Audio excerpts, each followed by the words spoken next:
The Dow continued higher today. This was after kind of whipsawing around during the day based upon the new tax bill being announced in Washington. But you can see what investor sentiment thought of everything. They were continuing this J-hook pattern, which gives us a high probability uh, likelihood that this uptrend will remain in progress, just like we saw when we saw this J-hook pattern. This essentially tells us there's been profit taking, but no major change of investor sentiment. Now the profit taking is over. The next major element that is implying that the uptrend is in progress is the other major indexes, the transportation index, the S&P 500, and the NASDAQ, all use the T-line as a support area and closed above the T-line, making our simple premise that as long as you don't close below the T-line, your your uptrend remains in progress. Knowing the result of candlestick signals, we were ready to buy Juno on a positive open today because this is what we call a bullish flutter kicker signal. Notice how 2 days ago it opened here and closed here. Yesterday it gapped up, doing a doji above the previous day's open. That's a strong bullish sign, even though this day right here was indecisive. However, there's a very simple rule of the doji.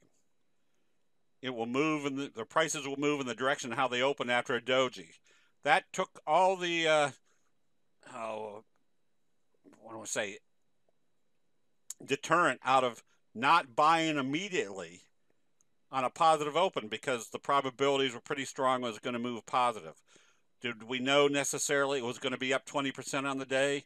No, but the benefit of candlestick analysis is it puts you in positions that you know are heading in the right direction, and occasionally you get the big move because you are in that position which is heading in the right direction. That same assessment could be made on blue, BLUE. Notice it opened here, closed here. Did a big doji indecisive day. Simple rule. It's going to move in the direction of how they open after that doji. Told us this is a bullish flutter kicker. What's this illustrate? Even if you missed this day, the result of a flutter kicker signal, and the reason it's named a flutter kicker signal is if this is the flutter, if you took that out, you basically have a kicker signal, which is the strongest candlestick signal. That tells you the investor sentiment has been kicked in that direction, which usually results in a very strong trend after that. Knowing what each signal represents, again, there's our left-right combo. That's a doji followed by a bullish engulfing signal.